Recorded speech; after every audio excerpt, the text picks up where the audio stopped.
जैसा कि कल वुमेंस डे था 8th ऑफ मार्च, इससे रिलेटेड मैं अपनी जो है बहनों को और ख़वातीन को एक मैसेज देना चाहूँगा। वो ये कि जैसा कि डिवोर्स रेट और सेपरेशन रेट जो है वो बहुत बढ़ रहा है, तलाक की रेशो बहुत दिन ब दिन बढ़ती जा रही है, उसकी जो मैंने जो कोर रीज़न जो एक जो बहुत ही मजबूत जो वजह मैंने देखी है वो यही है कि हम दो चीज़ें हैं, एक वेडिंग है और एक मैरिज है।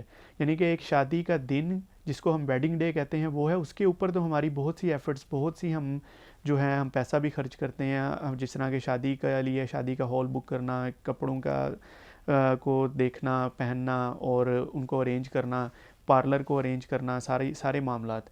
लेकिन ये सारी चीज़ें मटेरियलिस्टिक हैं और ये उस दिन के साथ ख़त्म हो जाती हैं। उसके बाद प्रैक्टिकल लाइफ जो है वो स्टार्ट होती है। क्या उसके लिए हमारी कोई तैयारी है? क्या हमने अपनी बेटी, अपनी बहन या वो जो खातून खाना है जो बनने जा रही है, क्या उसने इन चीज़ों की कोई प्रैक्टिस की है? क्या चलें उसको अच्छा खाना पकाना आता है, क्या दूसरी चीज़ें उसको आती हैं? इसके ऊपर गौर करना है।